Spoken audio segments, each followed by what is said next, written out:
Welcome to Magnet Brains. This is Shweta Thakur, your social science educator. Magnet Brains एक ऐसा platform है जहां kindergarten से लेके क्लास 12 तक के सभी वीडियो कोर्सेज प्रोवाइड करवाए जाते हैं. That to be free of cost. We also provide you CBSE and other state board like UP, Bihar, MP, Rajasthan और Delhi board के fully organized courses with daily practice paper. And हमारे पास e books और e notes की facility भी available है जिसका link नीचे description box में दिया गया है. और आज हम लोग क्लास 9 सोशल साइंस जो हमारी बुक है पॉलिटिकल साइंस की उसका चैप्टर कॉन्स्टिट्यूशनल डिजाइन का कंप्लीट चैप्टर रिवीजन करने वाले हैं. हम कंप्लीट चैप्टर रिवीजन करेंगे मैम कॉन्स्टिट्यूशनल डिजाइन का. अगर हम लोग बात करें सबसे पहले हम कौन कौन से टॉपिक्स कवर करने वाले हैं. हम एक ब्रीफ सा इंट्रोडक्शन देखेंगे राइट हमारे कॉन्स्टिट्यूशन के बारे में, डेमोक्रेसी की थोड़ी सी बात करेंगे, फिर democratic constitution in south Africa किस तरीके से वहाँ के लोग जो है अपार्थाइड सिस्टम के खिलाफ लड़े और किस तरीके से उन्होंने अपने कॉन्स्टिट्यूशन का फ्रेम किया, वो सारी बातें हम इस टॉपिक में पढ़ेंगे. Why do we need a constitution? सबसे बड़ा क्वेश्चन मैम यही है कि हमें कॉन्स्टिट्यूशन की जरूरत क्यों है वो हम देखेंगे. Making of the Indian constitution, भाई दुनिया का सबसे खूबसूरत सबसे लेंथीएस्ट कॉन्स्टिट्यूशन है हमारे प्यारे देश भारत का. तो अगर हम देखें कि making of the Indian constitution कैसे हुई उसके बारे में देखेंगे और देखेंगे guiding values of the Indian constitution, हमारे कॉन्स्टिट्यूशन की गाइडिंग वैल्यूज क्या कहती है. तो इसी के चलते शुरू करते हैं. सबसे पहला टॉपिक एक ब्रीफ इंट्रोडक्शन जो है किसके बारे में, हमारा जो टॉपिक है कॉन्स्टिट्यूशनल डिजाइन का. देखिए हमने ना फर्स्ट चैप्टर में पढ़ा था कॉन्स्टिट्यूशन डेमोक्रेसी के बारे में. तो हमने देखा था डेमोक्रेसी क्या है मैम. डेमोक्रेसी जो है, democracy is a form of government, is a form of government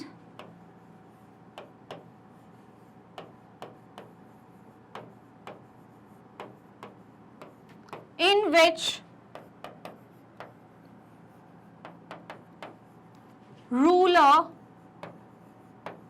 are elected by the citizens या by the पीपल. राइट ये हम समझ पा रहे थे. हमने ये पढ़ा था democracy is a form of government ma'am जिसमें रूलर जो है वो इन्हें इलेक्ट किया जाता है बाय द पीपल, जो लोग हैं वो उन्हें इलेक्ट कर रहे हैं. अब यहाँ पे सबसे बड़ा क्वेश्चन मैम ये आता है, ये जो रूलर हैं और जो ये पीपल हैं, ठीक है, तो रूलर और पीपल जो हैं इनके बीच में कुछ तो बेसिक रूल्स होंगे. किस तरीके से रूल किया जाएगा, मतलब ये रूलर एक बार तो बन गए, क्या ये अपनी मर्जी से भी अनगिनत इनके पास लॉस है कि भाई एक बार तो हम रूलर बन गए हैं, कंट्री को गवर्न कर रहे हैं, हम हमारे पास अनलिमिटेड है? नहीं, इनकी पावर्स पे भी कुछ लिमिट है. और ये जो पीपल जिन्होंने इलेक्ट किया है इनकी भी कुछ रिस्पॉन्सिबिलिटी है, कुछ ड्यूटीज है अपनी कंट्री के प्रति, कुछ बेसिक रूल्स एंड रेगुलेशन होते हैं जिनसे कंट्री को गवर्न किया जाता है. वो होता है हमारा कॉन्स्टिट्यूशन. क्या होता है जिसमें गवर्नमेंट कैसे वर्क करेगी, ठीक है, किस किस का क्या क्या रोल है, ठीक है, एक एज अ सिटीजन जो है हम लोगों की क्या ड्यूटीज है वो सब कुछ एक्सप्लेन किया जाता है हमारी जो रूल बुक है क्या कॉन्स्टिट्यूशन मैम. ये नहीं है कि कोई रूलर बन गया तो उसके पास अनलिमिटेड पावर है, कुछ लिमिट्स होती है उन पावर पे, किसकी वजह से, उन रूल्स एंड रेगुलेशंस की वजह से. राइट अगर हम लोग बात करें इन अ डेमोक्रेसी, एक डेमोक्रेसी में the rulers are not free to do what they like. Rulers अपनी मर्जी से कुछ भी नहीं कर सकते, उनकी पावर्स पे मैम कुछ लिमिट होती है. Right there are certain basic rules, कुछ बेसिक रूल्स होते हैं that the citizens and the government have to follow, जो सिटीजन्स हैं और गवर्नमेंट है उसको फॉलो करने होते हैं. All such rules together are called constitution. इन सभी रूल्स को क्या कहते हैं? कॉन्स्टिट्यूशन बोलते हैं। क्या बोलते हैं? कॉन्स्टिट्यूशन। देखिए डेमोक्रेसी में एक सिंपल सी बात है, रूलर्स जो होते हैं मैम, उनके पास कोई अनलिमिटेड पावर नहीं होती और हर कंट्री को चलाने के लिए कुछ बेसिक रूल्स एंड रेगुलेशंस होते हैं, कुछ रूल्स होते हैं जिसके अकॉर्डिंग एक कंट्री गवर्न की जाती है, right. All such rules together are called constitution. हम उसे क्या कहते हैं? कॉन्स्टिट्यूशन कहते हैं, राइट। अगर हम लोग बात करें फॉर अ लॉन्ग टाइम, देखिए अब हम क्या एक बात करेंगे साउथ अफ्रीका के बारे में और किस तरीके से उन्होंने एक बहुत ही अच्छा कॉन्स्टिट्यूशन जो है वो बनाया, क्या सिचुएशन वहां पर थी उसको पहले समझते हैं। और एक पर्सन जो उनके नेशनल हीरो की तरह सामने आए वो थे नेल्सन मंडेला। अब हम उनके बारे में देखेंगे। देखिए फॉर अ लॉन्ग टाइम अगर देखा जाए साउथ अफ्रीका, जैसे इंडिया पर ब्रिटिशर्स का रूल था, इसी तरीके से व्हाइट यूरोपियंस जो है और कंट्रीज में भी जाके उनको अपना जो है कॉलोनीज बना रहे थे। तो अगर हम तरीके से देखें बहुत लंबे समय तक मैम साउथ अफ्रीकन्स ने भी सफर किया। जैसे हमने ब्रिटिशर्स को देखा था तो व्हाइट यूरोपियन बहुत सारी कॉलोनीज मतलब आते थे ब्रिटिशर्स बहुत ज्यादा, और वो किसको? साउथ अफ्रीका को अपने अंडर उन्होंने कर रखा था। तो देखिए फॉर अ लॉन्ग टाइम मतलब लॉन्ग टाइम के लिए सफर्ड एट्रोसिटीज, उनके बुरे बर्ताव को किसने बर्दाश्त किया? साउथ अफ्रीकन ने। किसके? व्हाइट यूरोपियंस के मैम। अब क्या हुआ? नेल्सन मंडेला जो है इस ऑप्रेसिव, वहां पे उस जो उनको दबाया जाता था, उनके साथ डिस्क्रिमिनेशन होता था ऑन द बेसिस ऑफ उनके कलर के, उसके खिलाफ उन्होंने एक लड़ाई लड़ी। किसने? नेल्सन मंडेला ने। और इनकी बहुत फेमस बुक भी है a long walk to freedom. एक लॉन्ग वॉक टू फ्रीडम किसकी बुक है मैम? नेल्सन मंडेला की बुक है।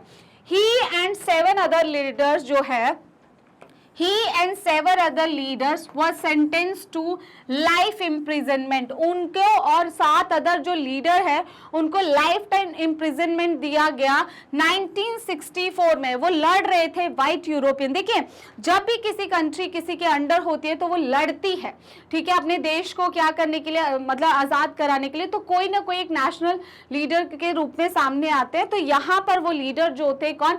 Nelson Mandela. उनको और उनके साथ जो लोग थे वो इसी सिस्टम के खिलाफ, वहां पे एक अपार्थाइड सिस्टम था जिसे हम अभी पढ़ेंगे, रंग भेद की नीति, मींस कलर के बेसिस पे डिस्क्रिमिनेट जो वहां पर किया जाता था, उसके खिलाफ जब उन्होंने लड़ाई लड़ी तो उन्हें इम्प्रिजनमेंट मींस जेल हुई इन 1964 for opposing the apartheid regime in his country, right. और आपको पता है उन्होंने अपनी लाइफ के 28 ईयर्स, ठीक है, वो स्पेंड किए रॉबिन आइलैंड में, ठीक है, एक जेल थी वहां पे उन्होंने अपनी लाइफ के 28 इस सिस्टम के खिलाफ लड़ते लड़ते उन्हें जेल में डाल दिया गया और उन्होंने अपनी लाइफ के 28 ईयर्स जो है यहाँ पर स्पेंड किए, जो कि अपने में ही देखो अपनी लाइफ के आधे से ज्यादा टाइम तो उन्होंने वहां पे स्पेंड कर दिया।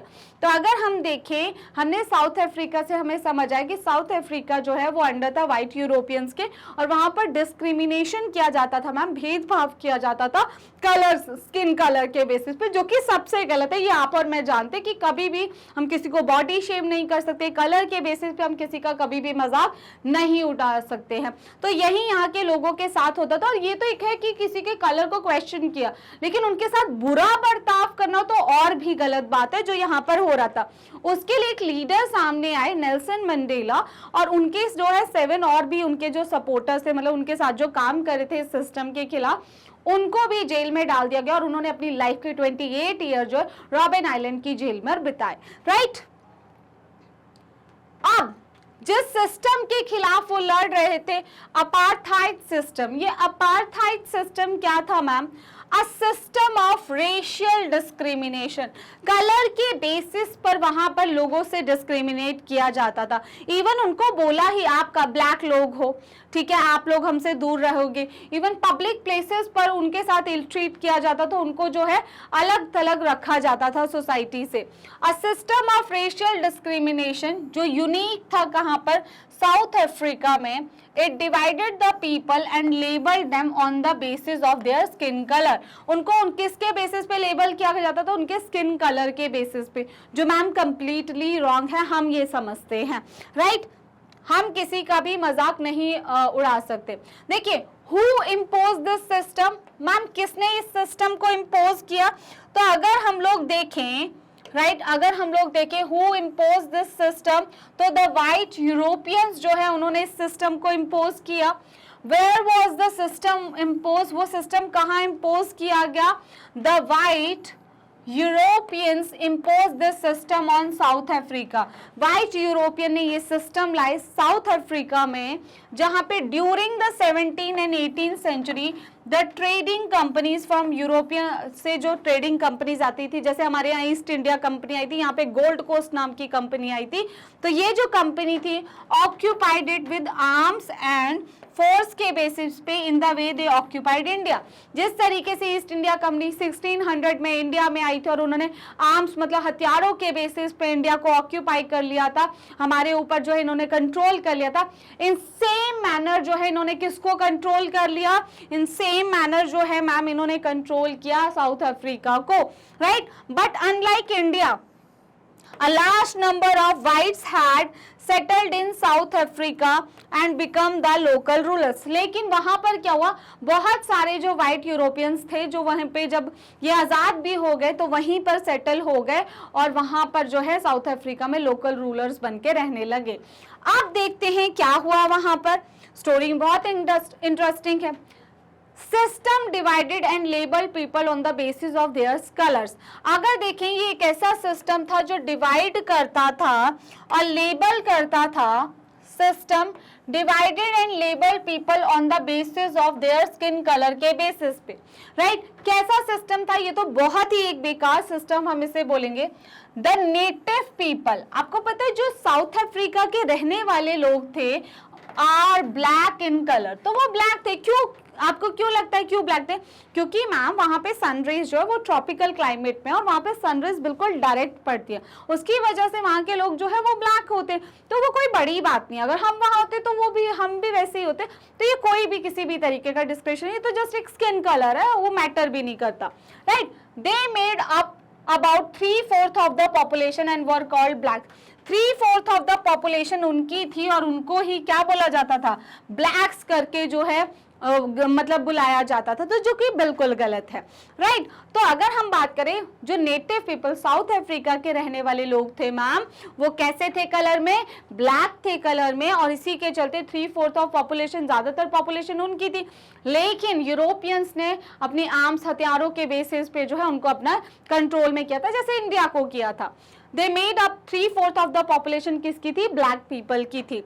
Beside these two groups there were people of mixed races. अब देखिए हमारे पास व्हाइट यूरोपियंस हो गए, ब्लैक हो गए, और इसके बाद हमारे पास क्या है? Mixed races who were called colored and people who migrated from India, जिन्हें हम क्या बोलते हैं? कलर्ड बोलते हैं, और ये बोलते हैं कि जो लोग माइग्रेट हुए कहाँ से?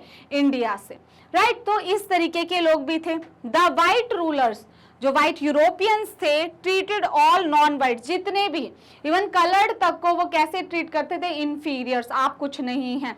आप कभी भी देखिए ऐसा हम नहीं कर सकते। The white rulers treated all non white as inferiors. कैसे ट्रीट करते थे? कि वो इंफीरियर हैं, उनसे तो कम ही है, और कम नहीं बहुत कम है, उनको कुछ मानते ही नहीं थे।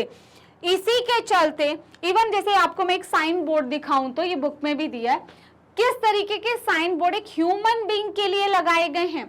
देखिए डेंजर, राइट, क्या लिखा है? Danger, you have been warned, आपको वार्न किया जाता है, आपको चेतावनी दी जा रही है। नेटिव्स, नेटिव्स मतलब वहां के रहने वाले जो लोग थे। Indians and coloureds, if you enter these premises at night, अगर आप रात को इन जगहों पर आते हो जहां जहां ये बोर्ड लगा है, you will be listed as missing, आप खो जाएंगे। खो जाएंगे क्यों? मतलब आपके साथ अच्छा नहीं होगा, आपको शूट कर दिया जाएगा। क्या ये सही है? बिल्कुल नहीं। और इतने बुरे तरीके से आपके साथ बिहेव किया जाएगा कि आपकी जो है डॉग्स जो है, आपका जो शव है मतलब आपकी डेड बॉडी को भी डॉग्स खा लेंगे। मतलब इस तरीके के जो साइन बोर्ड है वहां पर लगे होते थे। क्या आपको लगता है ये सही है? मैम बिल्कुल भी सही नहीं है। और साइन बोर्ड जो है, जो एम्ब्लेमेटिक है, मतलब लगाया गया है of the tense relation of the apartheid का जो टाइम पीरियड था 1953 में, इस तरीके के साइन बोर्ड्स वहां पर देखने को मिलते थे, मतलब इस तरीके का बैड बिहेवियर वो लोग करते थे मैम। देखिए साइन ऑन डर्बन पे लगा हुआ है, डर्बन में भी ये एक तरीके का जो है लगा हुआ था साइन बोर्ड, ठीक है।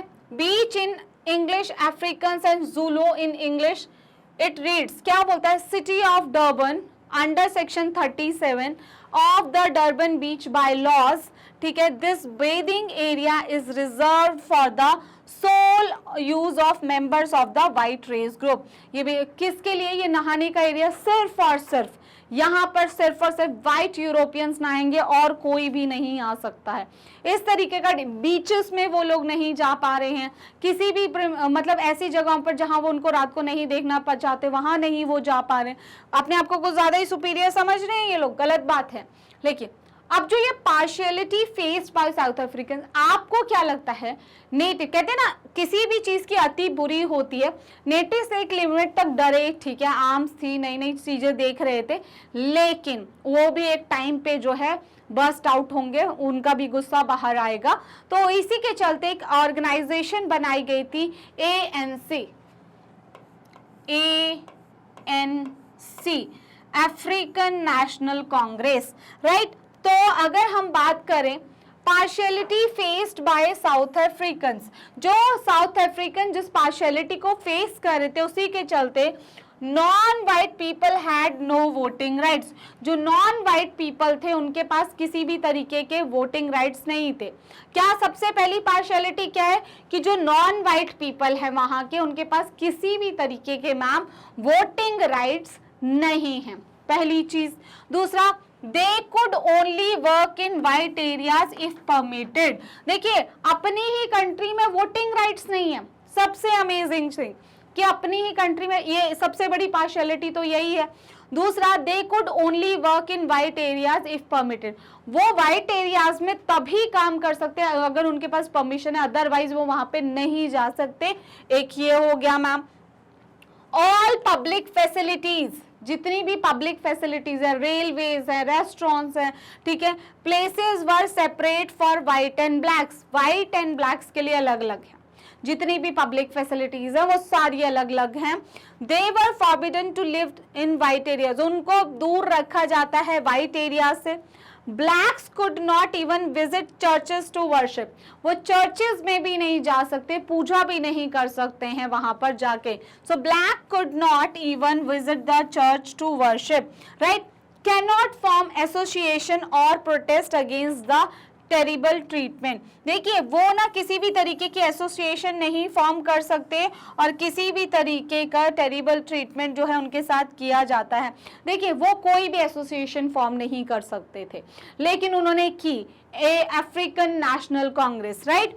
This was called segregation. हम इसे क्या बोलते हैं मैम, इसको हम सेग्रीगेशन कहते हैं, जब हम सोसाइटी से अलग थलग जो रखा जाता है सेग्रीगेट करके, राइट। तो क्या क्या पार्शियलिटी फेस करनी पड़ती थी मैम साउथ अफ्रीकन को। सबसे पहले तो मैम उनके पास वोटिंग राइट्स नहीं थे, ये हमें समझ आ गया। दूसरा हमें समझ आ गया उन एरियाज में वो वर्क, अगर उनको उन एरियाज में काम करना है जहाँ वाइट रहते हैं तो उन्हें परमिशन लेनी पड़ेगी। जितनी भी पब्लिक फैसिलिटीज एंड प्लेसेस थे वह separate for white and blacks के लिए अलग थे। They were forbidden to leave the white areas, उनको बोला जाता था व्हाइट एरिया से दूर रहना। Black could not even visit churches, basic हमारा पूजा करने चर्चेस तक में वो नहीं जा सकते थे पूजा करने के लिए, और वो एसोसिएशन फॉर्म नहीं कर सकते थे, किसी भी तरीके का प्रोटेस्ट नहीं कर सकते थे, और इसे कहा जाता है क्या मैम, सेग्रीगेशन। सेग्रीगेटेड है वो सोसाइटी से, राइट। सिंस 1950 से the black, colored and Indian launched protest marches and strikes। अगर हम बात करें 1950 से ही ब्लैक्स ने थोड़ी हिम्मत दिखाई, एंड कलर्ड एंड इंडियन जो है, जो वहां पे इंडियन भी रहते थे, लॉन्च प्रोटेस्ट मार्चेस, और उन्होंने स्ट्राइक करना, वहां पे हड़ताल शुरू किया। और the African National Congress ANC was the umbrella organisation थी वहां पे, that led the struggle against the policies of segregation, जो लड़ रहे थे किसके खिलाफ, इस पॉलिसी ऑफ सेग्रीगेशन के खिलाफ, राइट। इसी के चलते अब हम बात करेंगे towards a new constitution. Towards a new constitution, अब हमें ये तो समझ आ गया कि वहां के लोग जो है वो एक अपार्थाइड सिस्टम के खिलाफ लड़ रहे थे, जहां सोसाइटी में उनके साथ बहुत बुरे तरीके से डिस्क्रिमिनेट किया जा रहा था। अब एक ऐसा टाइम पीरियड आया, the movement against apartheid led by ANC ग्रू। अब देखिए, जो हमारा ANC जो था, अफ्रीकन नेशनल कांग्रेस मैम, वो लड़ रहा था किसके खिलाफ, अपार्थाइड सिस्टम के खिलाफ, right. The movement against apartheid जो है वो कौन लीड कर रहा था, अफ्रीकन नेशनल कांग्रेस जो है वो कर रही थी। The government was compelled to change the discriminatory law, government को कंपेल किया जा रहा था कि इस तरीके से डिस्क्रिमिनेटरी लॉज को चेंज किया जाए, राइट। क्योंकि अब ANC एक अम्ब्रेला ऑर्गेनाइजेशन मिल गई थी, लोग उसमें बढ़ चढ़ कर पार्टिसिपेट कर रहे थे, और वो जगह जगह जो है government was compelled to change the, ये डिस्क्रिमिनेटरी जो भेदभाव वाले लॉज हैं इनको चेंज करें। Finally at midnight of 26 April 1994 में वो दिन आया, वो शुभ दिन आया, the new national flag of the Republic of South Africa was unfurled, marking the era of the evolving democracy in the world। 26 April 1994 को वो न्यू नेशनल फ्लैग जो है रिपब्लिक ऑफ साउथ अफ्रीका का उसे फहराया गया, और जो है एक नई सुबह हुई वहां पर। नई सुबह मीन्स उनकी लाइफ की एक नई शुरुआत हुई उस अपार्थाइड सिस्टम को खत्म होने के साथ साथ। The apartheid government came to an end, अब वो जो है वो खत्म हो गया सिस्टम। The apartheid government came to an end, लोगों ने इतना स्ट्रगल किया किसके खिलाफ, इस अपार्थाइड सिस्टम के खिलाफ। अफ्रीकन नेशनल कांग्रेस की मेन भूमिका रही। नेल्सन मंडेला जैसे लीडर जो अपनी लाइफ का इतना बड़ा पार्ट जो है जेल में काट के आए, तो वो सब, अब एक सिस्टम आया कि देखिए, ये सिस्टम आया कि वहां पे जो अपार्थाइड सिस्टम है वो खत्म हो गया, paving way for the formation of multi race government. अब वहां पे एक मल्टी रेस गवर्नमेंट बनने वाली थी। कैसे मैम, जो वाइट यूरोपियंस थे, क्योंकि वो वहीं बस गए थे, अब तो वो रहेंगे, तो ये तो वाइट यूरोपियंस हो गए। मल्टी रेस मीन्स बहुत सारे कलर्स। अब जो ब्लैक नेटिव थे वो भी रहेंगे, जिनको कलर्ड बोला जा रहा था वो भी। अब ये सब मिलके रहने वाले थे उस कंट्री में, राइट। ये कलर्ड्स भी रहने वाले थे। तो इसी तरीके से मैम एक मल्टी रेस की गवर्नमेंट अब बनने वाली थी। लेकिन एक बहुत बहुत ही खूबसूरत चीज मुझे अफ्रीका के इसमें लाइन जब पढ़ेंगे तो आपको समझ आएगा, वहां के जो नेशनल लीडर्स थे वो सच में हीरोज थे। अगर बोला जाए, कहते हीरो कहाँ से बनते हैं, आप अपनी थॉट से बनते हैं। तो उन्होंने कहा कि देखिए, अब जो भी, अब व्हाइट्स ने कैसे बिहेव किया था, बहुत बुरे तरीके से बिहेव किया था, उनको तो बहुत गंदे तरीके से, वो लोग देखे आपने साइन बोर्ड कैसे थे, तो इस तरीके से उनके साथ बिहेव किया उन लोगों ने।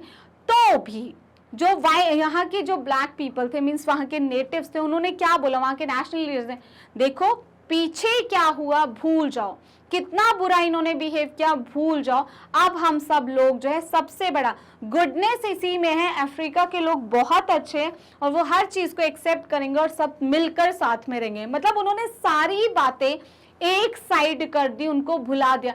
इससे अच्छा कुछ भी नहीं हो सकता है। किसी के थॉट इतने प्योर कैसे हो सकते हैं, राइट। तो अगर हम देखें, historical enemies succeeded in negotiation, a peaceful transition हुआ from apartheid system to democracy. एक पीसफुल ट्रांजिशन हुआ मैम उस ब्लैक रेशियल, मतलब वो रेशियल सिस्टम से डेमोक्रेसी की side. Exactly because we were prepared to accept the inherent capacity of goodness. उन्होंने कहा देखिए, हम लोग बहुत अच्छे हैं, हम लोगों में वो है कि हम लोग बहुत गुडनेस हम लोगों में भरी है। माई विश, मेरी विश है, is that South African never give up on the belief in goodness. वो कभी भी अपनी अच्छाई को नहीं छोड़ेंगे। That they cherish the faith in human beings is the cornerstone of our democracy. देखिए, किसी को कॉर्नर स्टोन नहीं करना है, किसी को साइड नहीं करना और सबको मिल के रहना है। ये वर्ड्स थे किसके, मंडेला के, मींस नेल्सन मंडेला के, जो कि first president of South Africa बने, ठीक है। स्पीकिंग ऑन एक्स्ट्राऑर्डिनरी ट्रांजिशन जो हुआ ऑफ साउथ अफ्रीका, किससे, अपार्थाइड सिस्टम से मैम, डेमोक्रेसी की साइड जो ये ट्रांजिशन हुआ उसके लिए हम लोग बात कर रहे हैं। After the emergence of the new democratic South Africa, black leaders ने appeal to fellow blacks to forgive the whites। देखिए उन्होंने अपील की, वहां के लीडर्स बहुत ही ज्यादा नाइस लग रहे हैं मुझे, जिन्होंने अपील की कि भाई देखिए जो किया वाइट्स ने उनको भूल जाओ, ठीक है, एक नई शुरुआत करते हैं। और ये बहुत ही अपने में ही बहुत बड़ी बात है। Whites for the atrocity they had committed while in power, उन्होंने कहा जितना भी इन्होंने आपको प्रताड़ित किया हो, जितना भी बुरा बिहेव किया हो जब ये पावर में थे, लेकिन आप भूल जाओ, अब हम मिल बांट कर अच्छे से रहेंगे। The leaders wanted to build up a new South Africa based on equality of all races and men and women। अगर हम बात करें the leaders wanted to build up, एक नया साउथ अफ्रीका बनाना चाहते थे based on equality of all races. वो एक ऐसा साउथ अफ्रीका जहां पे व्हाइट हो, कलर्ड हो, ब्लैक हो, सब मिलकर रहें, right. On democratic values, social justice हो एंड ह्यूमन राइट्स की वहां पर कद्र हो, right. The party that rule through operation and brutal killings and the party that led the freedom struggle sat together to draw up a common constitution, की एक common constitution जो है वो बनाया जाएगा, राइट। तो अब दोनों लोग जो है वो साथ में बैठने वाले हैं, राइट। नेक्स्ट अगर हम देखें, आफ्टर 2 ईयर ऑफ डिस्कशन, 2 साल की डिस्कशन के बाद वो एक कंक्लूजन पर पहुंचे, ठीक है। एक डिस्कशन हुए, बहुत सारे डिबेट हुए हर जगह पर। They came out with one of the finest constitution the world has ever had। देखिए एक फाइनेस्ट कॉन्स्टिट्यूशन, 2 साल तक उनके यहाँ बहस हुई, सारी बातें हुई। आपको पता है हमारे कॉन्स्टिट्यूशन को बनने में भी बहुत टाइम लगा था, 2 साल 11 महीने और 18 दिन का टाइम पीरियड, उसमें 114 मीटिंग्स हुई थी हमारे कॉन्स्टिट्यूशन के फ्रेम में भी। इसी तरीके से अफ्रीका के कॉन्स्टिट्यूशन को फ्रेम करने के लिए साउथ अफ्रीका के आफ्टर 2 इयर्स डिस्कशन में लगे, बहुत बहस हुई और उन्होंने दुनिया का सबसे फाइनेस्ट कॉन्स्टिट्यूशन जो है वो बनाया। This constitution gave to its citizens the most extensive right available in any country। बहुत ज्यादा जो है राइट्स जो है अपने सिटीजन्स को यहाँ के लोगों ने दिए, यहाँ के जो कॉन्स्टिट्यूशन है उसने दिए। टुगेदर दे डिसाइडेड, साथ में उन्होंने डिसाइड किया that in the search for a solution to the problem nobody should be excluded, no one should be treated as a demon। देखिए आपको पता है कि पहले जो थे उन्होंने इनको बहुत अप्रेस किया था व्हाइट यूरोपियन ने, अब वो माइनॉरिटी में वहां रहने भी वाले थे क्योंकि वो वहीं बस चुके थे। तो इन्होंने कहा कि देखिए अब हम एक सॉल्यूशन ढूंढेंगे, ये नहीं देखेंगे कि क्या प्रॉब्लम्स है, प्रॉब्लम्स तो बहुत सारी है, हमें किस पे काम करना है, सॉल्यूशन पे काम करना है और हमें एक ऐसा सॉल्यूशन बनाना है जिससे कि हम लोग एक साथ मिलकर रह सके, राइट। इसके बाद they agreed that everybody should become part of the solution. हर कोई, चाहे वो कलर्ड थे, चाहे वो ब्लैक थे, व्हाइट यूरोपियंस थे, सब जो है उसका पार्ट बनेंगे। दे अग्रीड, वो एग्री हुए that everybody should become the part of the solution what ever they might past में कुछ भी हुआ हो, किसी ने एक ऑपरेस किया हो, कोई ऑपरेसर हो, कोई मैटर नहीं करता था, सिर्फ एक ही चीज मैटर करती थी कि किसी भी तरीके से डिस्क्रिमिनेशन नहीं किया जाएगा किसी के साथ भी। The preamble to the South African constitution sum ups this spirit. देखिए जो प्रीएम्बल था, जो प्रस्तावना थी वहां के कॉन्स्टिट्यूशन की, वो सब कुछ जो है एक्सप्लेन करती थी। अगर हम लोग बात करें इक्वालिटी ऑफ रेसेस, वहां पर जो है कलर्स के बेसिस पे अब कोई डिस्क्रिमिनेशन नहीं होगा। सबसे इंपॉर्टेंट तो यही सेट करना था, क्या, इक्वालिटी ऑफ रेसेस। इसके बारे में अगर हम बात करें The South African Constitution was an inspiration for all the democrats in the world. तो साउथ अफ्रीका में जो एक कॉन्स्टिट्यूशन बना वो जितनी भी डेमोक्रेसीज थी उनके लिए एक एग्जाम्पल था। वो one of the finest constitution बना और उसने इतने एक्सटेंसिव राइट्स दिए अपने पीपल को। अब देखिए, A state denounced by the entire world। एक टाइम था कि हर कोई कह रहा था कि साउथ अफ्रीका, क्योंकि कॉर्नर करके रखा हुआ था, right. denounced by the entire world till 1994 तक उसकी जो वैल्यू नहीं थी कहीं भी कि एक साउथ अफ्रीका भी है, कोई एग्जिस्ट करता है, एग्जिस्ट तो करता है, लोगों को पता है, लेकिन उस तरीके से नहीं देखा जाता था साउथ अफ्रीका को।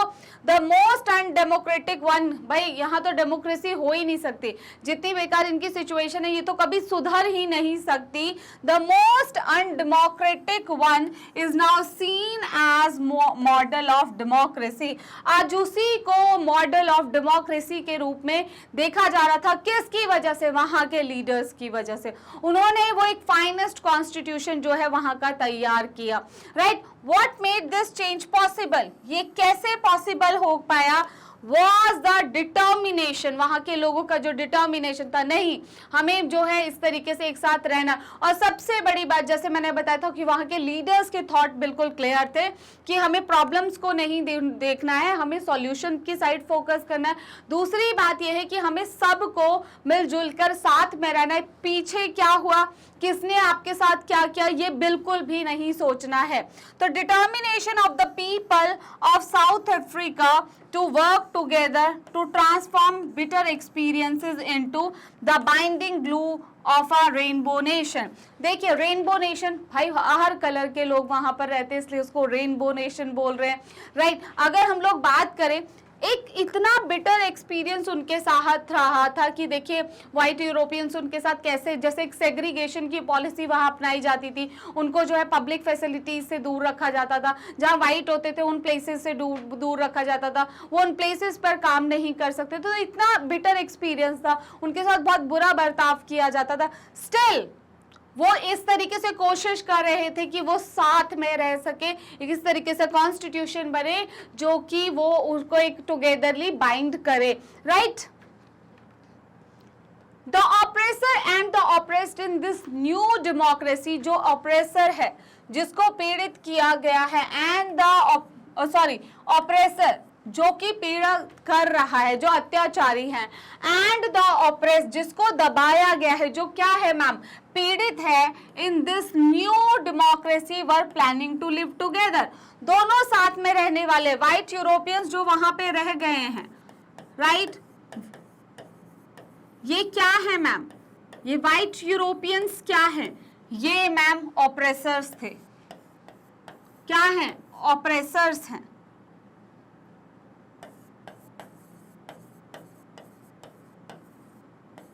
उसके बाद अगर हम बात करें, ब्लैक एंड कलर्ड क्या थे?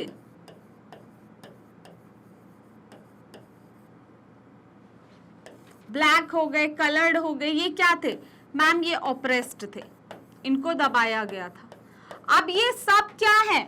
अब ये सब एक हो चुके हैं, सब साथ में रहने वाले हैं मैम। अब ये सब कैसे रहेंगे? एक साथ रहेंगे। तो एक साथ रहेंगे तो कोई एक ट्रस्ट तो होना चाहिए ना, किस बेसिस पर? इन्होंने दोबारा से इनको अपने अंडर कर लिया तो इन्होंने अपनी मेजॉरिटी के बेसिस पे इनको दबाने की कोशिश की, तो कि पहले आपने हमारे साथ गलत किया था, अब हमारी बारी है। तो वो चीज, तो एक ऐसी बाइंड करना, एक दूसरे को बांधने के लिए क्या चाहिए था? एक ट्रस्ट के लिए चाहिए था कोई एक ऐसा रूल जो सबके लिए इक्वल हो, जो था हमारा constitution.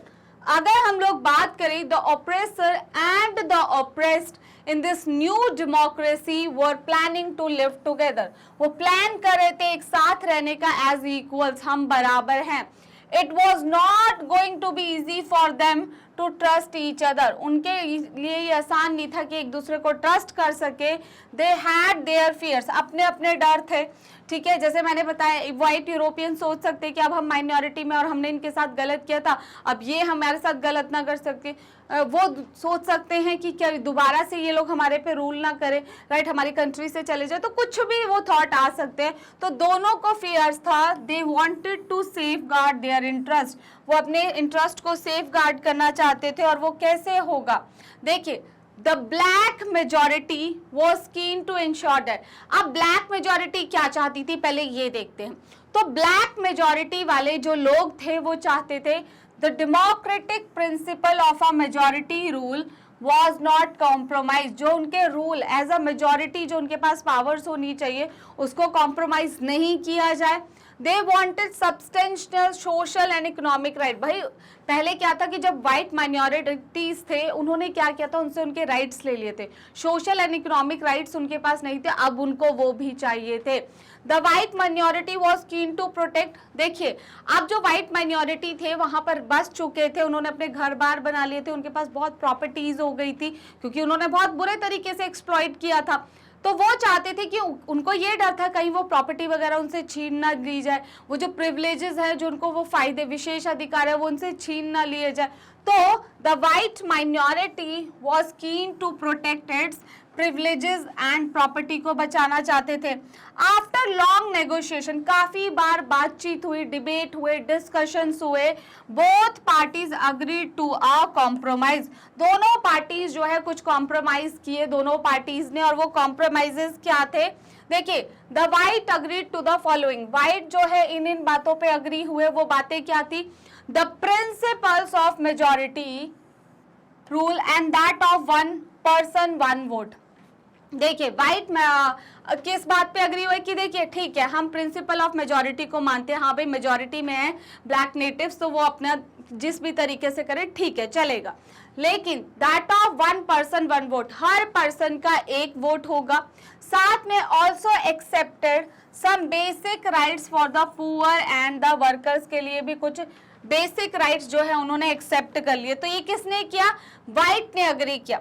Similarly, the black agreed to the following. Black किस किस पे अग्री हुए, the majority rule would not be absolute. जो majority rule है वो absolute नहीं होगा, ये नहीं है कि जो majority ने rule है वो बिल्कुल absolute है, one person one vote है उसमें white भी जीत सकते हैं, right? तो वो respect किया जाए। They agreed that majority would not take away the property of the white minority. और उन्होंने बोला कि देखिए जो व्हाइट माइनॉरिटी जो मांग रही है कि हमारी प्रॉपर्टी एंड प्रिविलेजेस हमसे ना लिए जाए, ठीक है हम उनकी प्रॉपर्टी को नहीं लेंगे, उनसे किसी भी तरीके का इस तरीके का बिहेवियर नहीं किया जाएगा। How was the compromise going to be implemented, अब ये कॉम्प्रोमाइज जो है वो किस तरीके से इम्प्लीमेंट किया जाएगा, दोनों ने कॉम्प्रोमाइजेस किए ना, formation of rules, ma'am rule formulate किए जाएंगे। The only way to build and maintain trust, सबसे ज्यादा क्या जरूरी होता है, the only way to build and maintain trust is such a situation is to write down some rules of the game that everyone abide to. देखिए जब भी कोई गेम खेली जाती है, मान लीजिए क्रिकेट खेला जा रहा है, तो उसमें कुछ रूल रेगुलेशन होते हैं जो दोनों पार्टीज को मानने पड़ते हैं। जब हम गली में क्रिकेट खेलते हैं तो हम अपने रूल्स बना देते हैं जिसमें हमारी लड़ाई भी हो जाती है, लेकिन वहां पर हम सब अबाइड होते हैं, वो लोग बंधे होते हैं, हमारी जो दोनों क्रिकेट टीम होती है वो बंधी हुई होती है कि हाँ भाई ऐसे ये रूल्स रहेंगे, इसके अकॉर्डिंग जो है हम लोगों को खेलना है। तो इसी तरीके से क्या होता है, कंट्री को चलाने के लिए भी कुछ रूल्स एंड रेगुलेशंस होते हैं जिसपे हम सब बंधे होते हैं और उनके अकॉर्डिंग हम लोगों को काम करना होता है, ठीक है। The only way to build and maintain trust जो है वो क्या है, situation to write down some rules, कुछ रूल्स लिखो जो सबके लिए बराबर होंगे, नो मैटर वो व्हाइट माइनॉरिटी है, नो मैटर वो ब्लैक मेजॉरिटी है, वो सब के लिए इक्वल होते हैं, वो कहते हैं ना कानून के ऊपर कुछ नहीं है। तो इसी तरीके से of the game that everyone would abide by, these rule lay down how the rulers are to be chosen in future, किस तरीके से फ्यूचर में रूलर्स को चूज किया जाएगा वो इन रूल्स में लिखा होगा। These rules also determine what the elected government are empowered to do and what they can't do, वो क्या कर सकते हैं और क्या नहीं करेगी इलेक्टेड गवर्नमेंट। जैसे मैंने बताया था कि democracy is a form of government in which rulers are elected by the citizen. Rulers कौन है, कैसे इलेक्शंस होंगे उनके, जब वो सत्ता में आएंगे तो कैसे काम करेंगे, क्या उनके पास लिमिटेड अनलिमिटेड पावर्स है, बिल्कुल वो सब कुछ जो है वो हमारी रूल बुक में लिखा है, जो कि हमारा कॉन्स्टिट्यूशन है। सिटीजन्स के क्या क्या राइट्स है, क्या क्या ड्यूटीज है, किन चीजों से वो बंधे हुए हैं, वो सब किस में लिखा हुआ है, हमारे कॉन्स्टिट्यूशन में। तो similarly these rules also determine what the elected government, कैसे एक इलेक्टेड गवर्नमेंट जो है आर एम्पावर्ड टू डू, वो क्या क्या करेगी, and what they can't do, क्या नहीं कर सकते। ये नहीं कि हाँ भाई हम चुन के आ गए तो हम सुप्रीम पावर है, नहीं, क्योंकि हम डेमोक्रेसी है और यहाँ पे कुछ भी सुप्रीम नहीं होता है, यहाँ सुप्रीम सिर्फ सिटीजन्स है। Finally these rulers decide the rights of the citizen, और ये रूलर्स जो है डिसाइड करेंगे rights of the citizen. These rulers will work only if the winner can not change them very easily, और ये rulers जो है तब काम करेंगे जब जो विनर्स है वो उसको इजिली चेंज ना करे। This is what the South Africans did. They agreed on some basic rules पे वो agree हुए। They also agreed that these rules are supreme. ये सबसे ऊपर है, इनसे ऊपर कुछ भी नहीं है, right? उन्होंने दोनों जो है वो कुछ बेसिक रूल्स पे बंधे, उन्होंने कहा कि ठीक है ये कुछ रूल्स है, इसके अकॉर्डिंग आप और हम दोनों साथ में इस कंट्री में रहेंगे। That no government will be able to ignore these.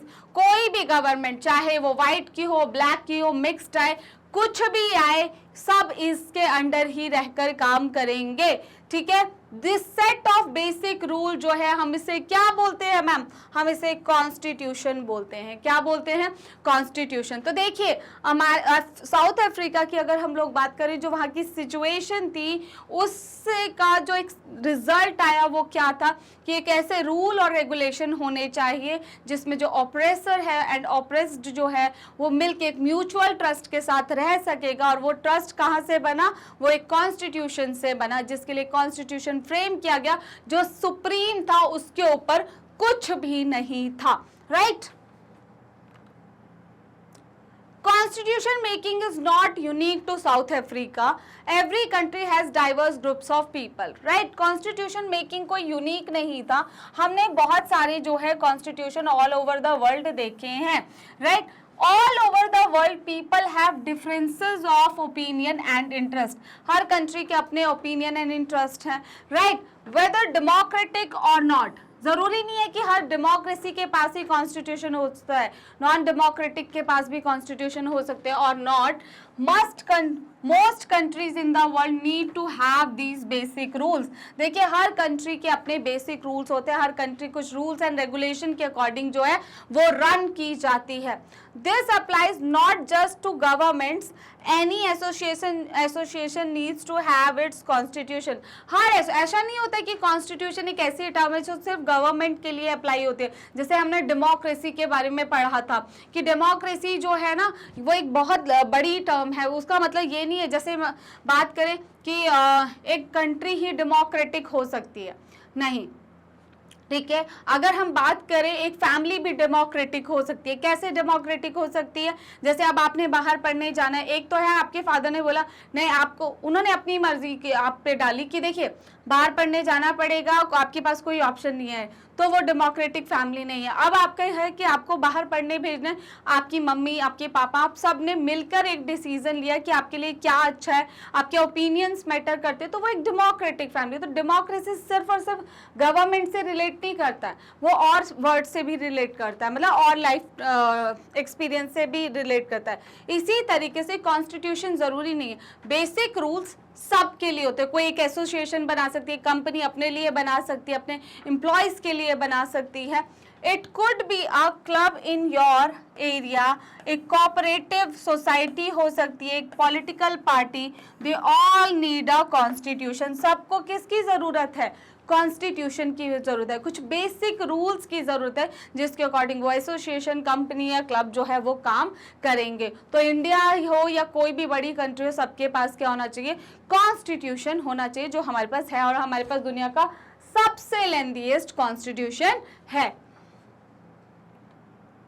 आप देखिए व्हाट इज अ कॉन्स्टिट्यूशन। एक कॉन्स्टिट्यूशन क्या होता है, it is a set of written rules. क्या है ये, it is a set of written rules that are accepted by all people living together in a country, जितने भी लोग एक साथ एक कंट्री में रह रहे हैं, right? It is a set of written rules that are accepted by all people living in a country, जितने भी लोग एक रूल कंट्री में रहते हैं उनके द्वारा जो है एक्सेप्ट किया जाता है. It is the supreme law. ये क्या है? ये एक सुप्रीम लॉ है. determines the relation among people, ठीक है, living in a territory called citizen, and also relationship between the people and the government. किस तरीके से एक सरकार और जहाँ के नागरिकों के बीच में रिलेशन होंगे, क्या क्या जो है किस तरीके से गवर्नमेंट फॉर्म होगी, जो लोग आएंगे उसमें चुनके उनकी रोल एंड रिस्पॉन्सिबिलिटीज क्या होंगी, उनके जो है काम करने का तरीका क्या रहेगा, क्या वो अपनी मर्जी से काम कर सकते हैं? नहीं, उनकी पावर्स पर भी एक लिमिट है. As a citizen of a country हमारी कुछ बेसिक राइट्स हैं, हमारी कुछ ड्यूटीज हैं अपने देश के प्रति, वो हमें भी फॉलो करनी पड़ती है, right? Role of constitution. Constitution का क्या रोल है? Generate a degree. अब हम देख पा रहे थे अफ्रीका वाले, साउथ अफ्रीका वाले केस में क्या हुआ कि दोनों में एक ट्रस्ट बनाने के लिए, अब हम इतने सारे लोग एक कंट्री में रहते हैं, हमारी इंडिया तो इतना डाइवर्स है, हम सब किस चीज़ से बंधे हुए हैं? हम लॉ से बने हुए हैं, हम अपने कुछ रूल्स से बने हुए हैं, और वो क्या है? हमारा कॉन्स्टिट्यूशन है, right? Generates a degree of trust and coordinate that is necessary for different kind of people to live together. जो अलग अलग लोग एक साथ रहते हैं उनके लिए वो ट्रस्ट जो है वो मेंटेन करने के लिए.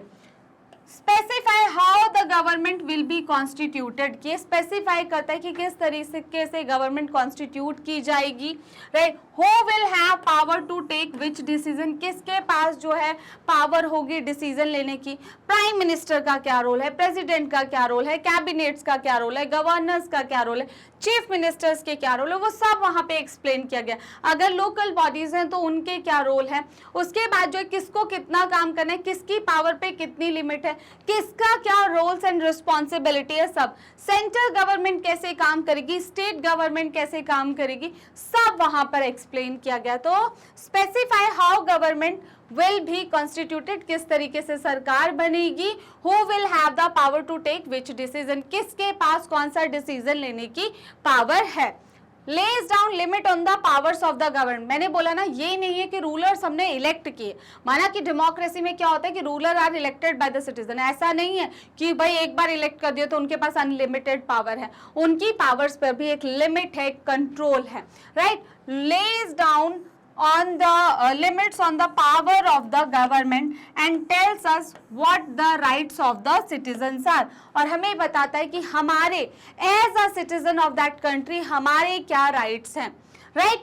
Expresses the aspiration of the people about creating a good society.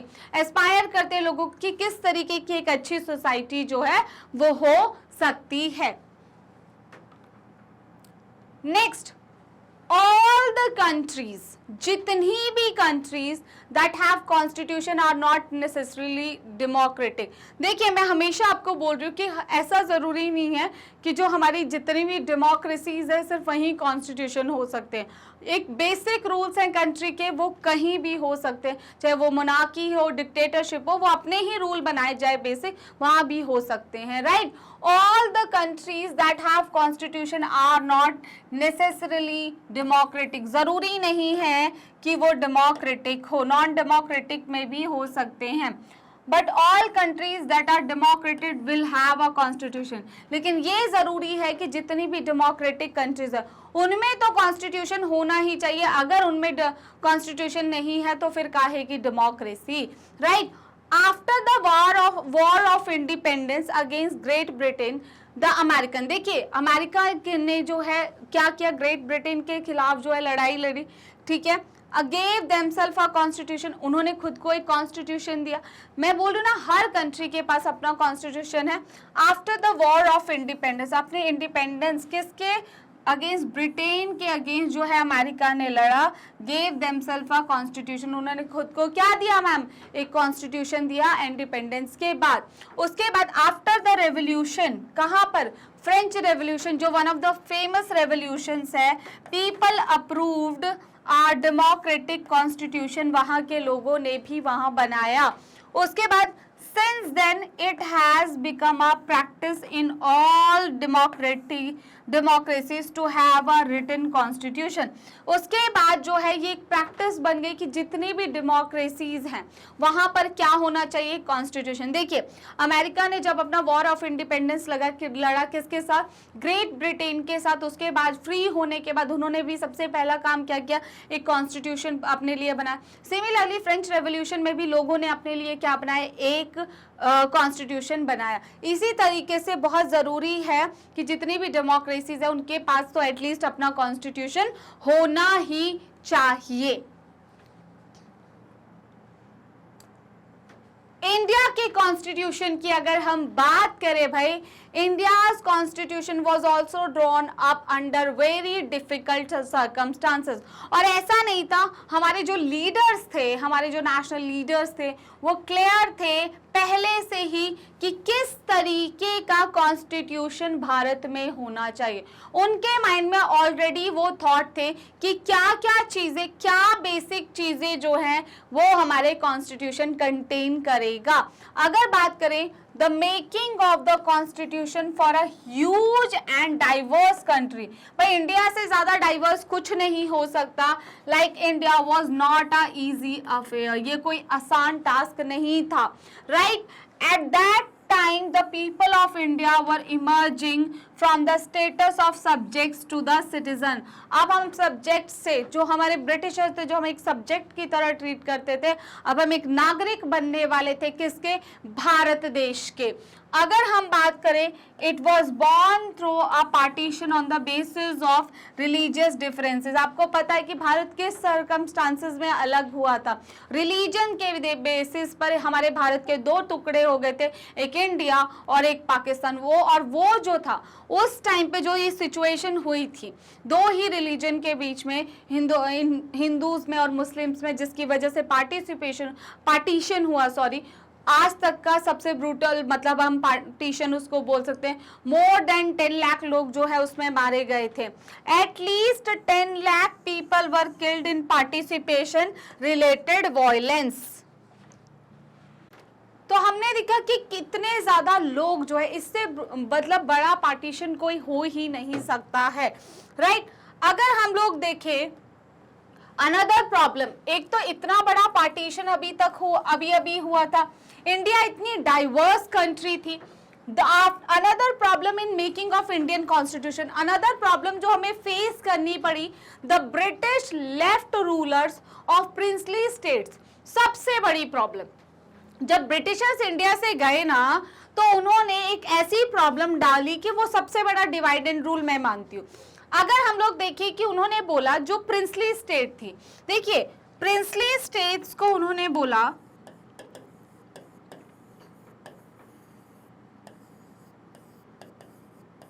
उस टाइम इंडिया में छोटी छोटी, जब ब्रिटिशर्स गए, बहुत सारी प्रिंसली स्टेट थी। एक ही कंट्री के बीच में, मतलब एक ही कंट्री में इतनी सारी छोटी छोटी राज्य देश बने हुए थे। क्यों? क्योंकि प्रिंसली स्टेट्स थी। तो प्रिंसली स्टेट को डिवाइड करने के लिए क्या बोल के गए ब्रिटिशर्स, उनको एक चॉइस दे गए, देखिए आपकी मर्जी है। प्रिंसली स्टेट को बोला या तो आप इंडिया में जाके रह सकते हैं, मतलब इंडिया का पार्ट बनिए, या आप पाकिस्तान का पार्ट बनिए, आपकी मर्जी है, ठीक है। और अगर आप इंडिपेंडेंट रहना चाहते हो तो आप इंडिपेंडेंट रहिए।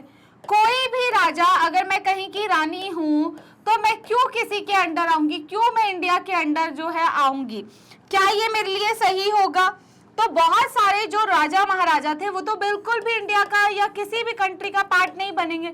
हर कोई कैसे रहना चाहता है, इंडिपेंडेंट। हमारे मामलों में किसी का इंटरफेरेंस नहीं होना चाहिए, तो इंडिपेंडेंट।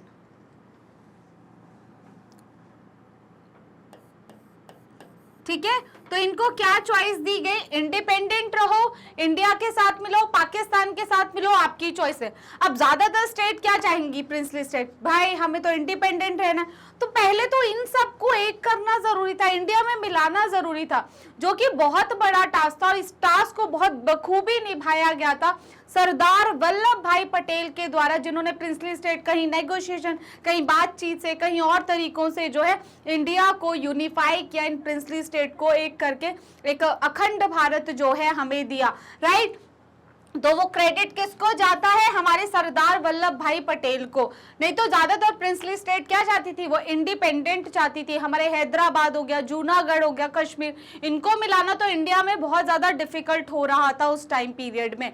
तो ऐसी सिचुएशन में तो एक देश के पहले ही इतने टुकड़े थे और उसमें एक कॉन्स्टिट्यूशन बनाना जो पूरी कंट्री में एक जैसे कैसे काम करेगा अगर इतनी छोटी छोटी प्रिंसली स्टेट्स होगी, राइट। तो ये यूनिटी, इसीलिए तो स्टैचू ऑफ यूनिटी बनाया गया सरदार वल्लभ भाई पटेल का, क्योंकि उन्होंने पूरे इंडिया की प्रिंसली स्टेट को एक करने का काम किया और हमें एक पूरा भारत दिया अपने में, right. The British left rulers of princely states to decide either to merge with Pakistan, या तो पाकिस्तान के साथ मर्ज हो, or with India, or remain independent, या इंडिपेंडेंट रहे। एक तो हम इतना बड़ा पार्टीशन देख के आए हैं जिसमें मोर देन 10 लाख लोग मारे गए।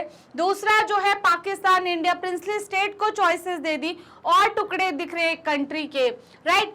When the constitution was being written, जब कॉन्स्टिट्यूशन जो है लिखा गया, the future of the country did not look as secure as it does today. आज जितना सिक्योर लग रहा उस टाइम पर ऐसे सिक्योर नहीं लग रहा था।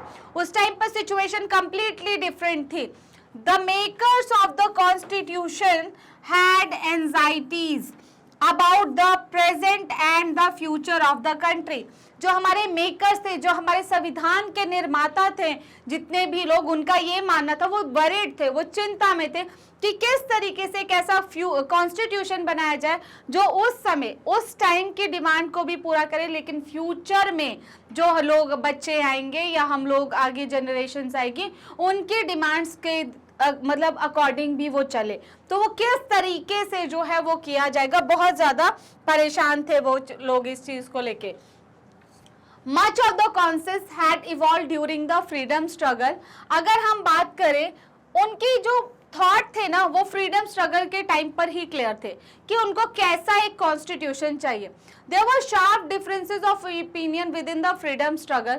देखिए फ्रीडम स्ट्रगल में ही हर किसी का ओपिनियन सेम तो नहीं हो सकता, उसी टाइम पे इतने डिफरेंसेस देखने को मिल रहे थे। तो कॉन्स्टिट्यूशन जब फ्रेम करेंगे तो क्या होगा, right? There were sharp differences of opinion within the freedom struggle about the path India should take after independence. India को क्या रास्ता चुनना चाहिए आफ्टर इंडिपेंडेंस के। Such differences existed even today. ये differences आज भी हम लोगों को देखने को मिलते हैं। Yet some basic ideas had come to be accepted by almost everyone. कुछ बेसिक आइडिया है जो आज भी एक्सेप्ट किए जाते हैं हर किसी के द्वारा। अगर हम लोग बात करें the part two the constitution, अब वो रास्ता जिस पर हमें चलना है और हमें क्या बताना है एक कॉन्स्टिट्यूशन। डिफिकल्टीज तो बहुत होती है, जैसे हमने साउथ अफ्रीका के केस में भी देखा, लेकिन हमें भी क्या देखना था, हमें भी सॉल्यूशन देखना था उन प्रॉब्लम्स का, राइट। तो अगर देखिए डिस्पाइट ऑल द डिफिकल्टी, जितनी भी डिफिकल्टीज है उनके बावजूद there was one big advantage for the makers of the constitution. उनके पास एक advantage था, they did not have a create a consensus about what a democratic India should look like. उनको ये नहीं सोचना था कि एक डेमोक्रेटिक इंडिया कैसा दिखेगा, क्योंकि उनके थॉट पहले से क्लियर थे, राइट। In 1928 देखिए 1928 में मोतीलाल नेहरू जी जो हैं, मोतीलाल नेहरू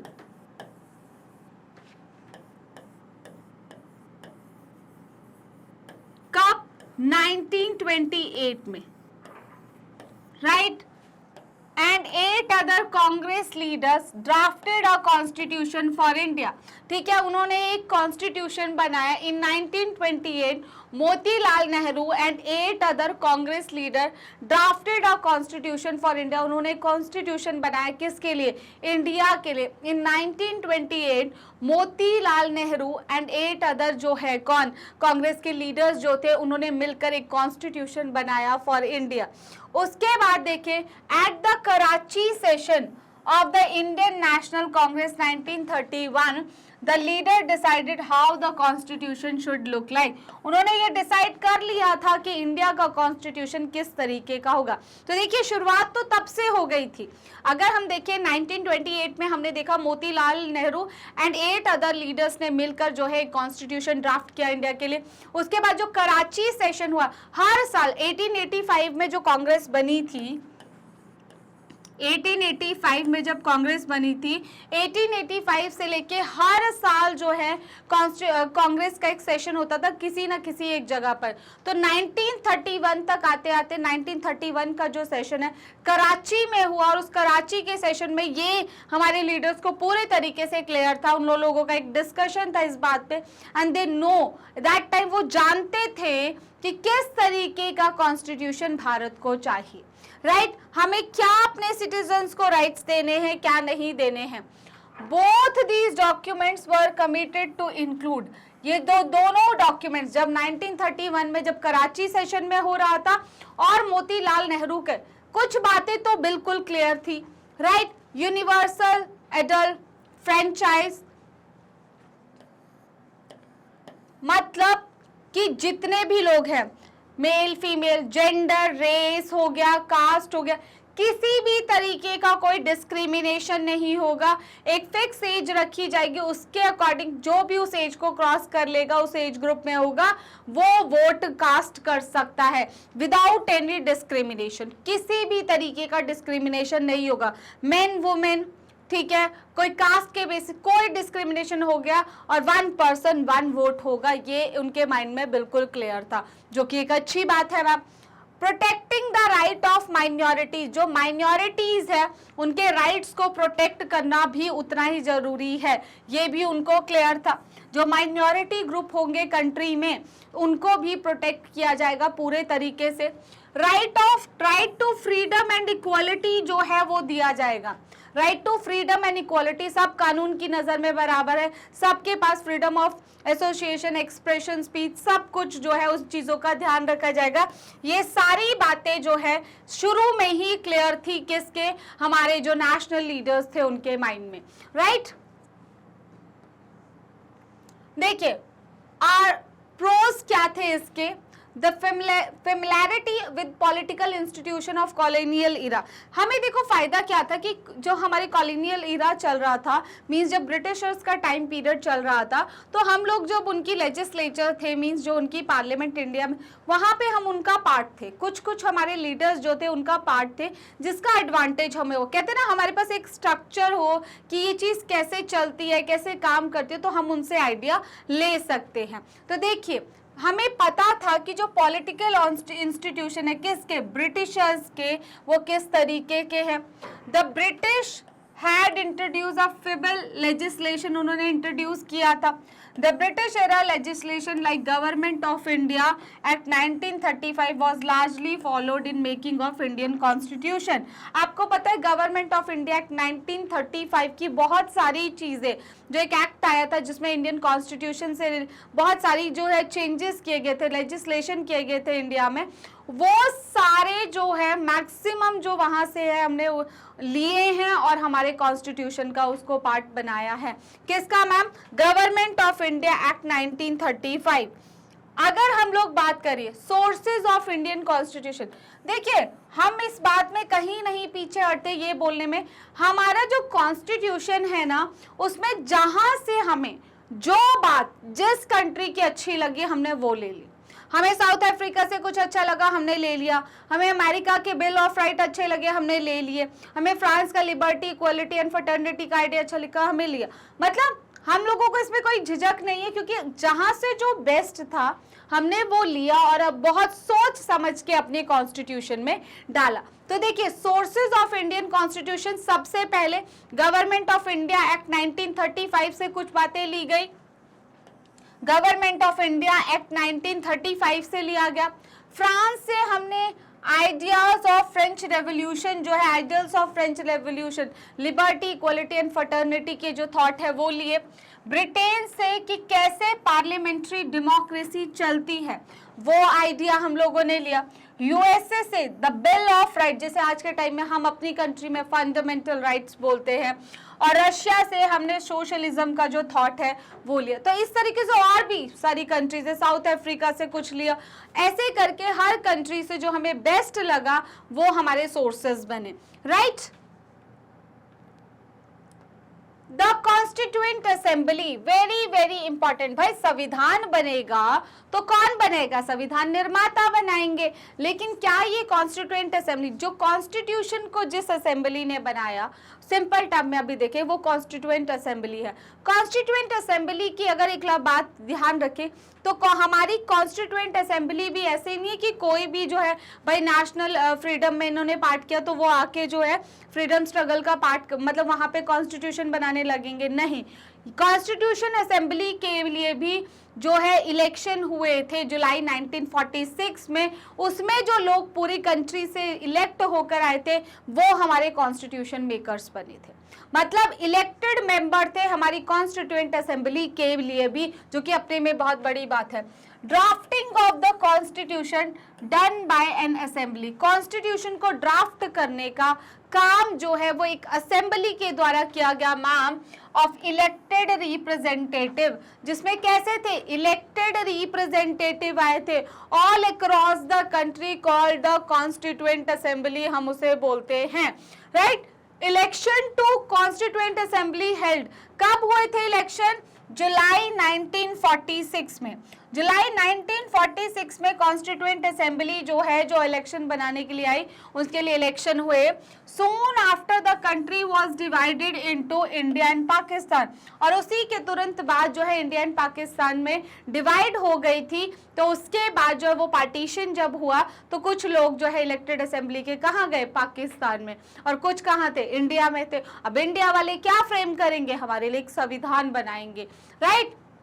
तो देखिए कॉन्स्टिट्यूशन का ड्राफ्ट करने का काम एक असेंबली के द्वारा किया गया, जिसमें इलेक्टेड रिप्रेजेंटेटिव थे, जिसे हम कॉन्स्टिट्यूएंट असेंबली बोलते हैं। इलेक्शन टू कॉन्स्टिट्यूएंट असेंबली कब हुए, जुलाई 1946 में मैम हुए, और उसके बाद तुरंत बाद ही हमारे देश का डिवीजन हो गया था। The Constituent Assembly was also divided into the Constituent Assembly of India and that of Pakistan, क्योंकि अब देश बढ़ गया है तो असेंबलीज भी बढ़ गई, ठीक है। इन द फर्स्ट मीटिंग, देखिए हम यहाँ से दो बातें याद रखते हैं, हमें ये तो समझ आ गया कि जिन्होंने कॉन्स्टिट्यूशन ड्राफ्ट किया जिस असेंबली ने, उसे हम कॉन्स्टिट्यूएंट असेंबली बोलते हैं। इसके इलेक्शन हुए, और इसके इलेक्शन की अगर हम बात करें तो कब हुए मैम, जुलाई 1946 में। इलेक्टेड रिप्रेजेंटेटिव थे ना इसमें, ये नहीं थे कि भाई हाँ पंडित जवाहरलाल नेहरू ने पार्टिसिपेट किया है, नेशनल लीडर है तो भाई वो आ जाएंगे, नहीं। इलेक्शन हो गए, जो इलेक्शन में जीतेगा वो यहाँ आएगा। तो जुलाई 1947 में इसके लिए इलेक्शन हुए, और फर्स्ट मीटिंग हुई कॉन्स्टिट्यूएंट असेंबली की दिसंबर 1946 में, दिसंबर 1946 में, राइट। द असेंबली कितने मेंबर्स थे मैम, 299 मेंबर्स,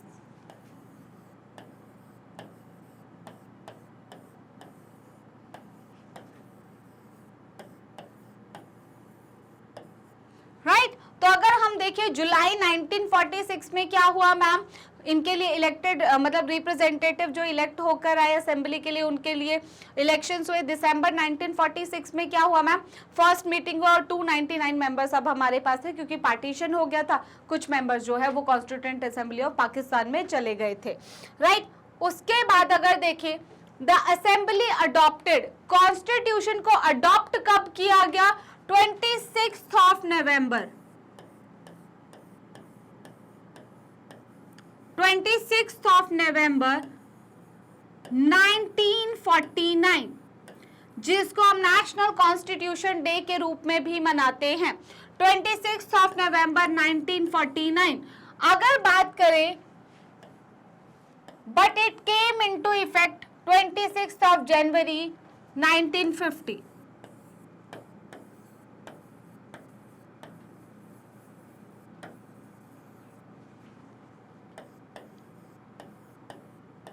तो अगर हम देखें अडॉप्ट कब किया गया मैम, 26 ऑफ नवंबर 1949। और इसको जो है इफेक्ट में कब आया? 26 ऑफ जनवरी 1950, जिसको हम किस रूप में बनाते हैं? रिपब्लिक डे के रूप में।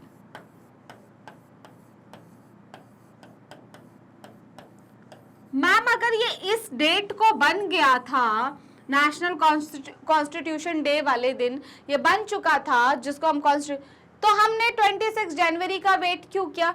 क्योंकि इस डेट की अपनी ही इंपॉर्टेंस थी। हमारे जो फर्स्ट प्राइम मिनिस्टर है कौन?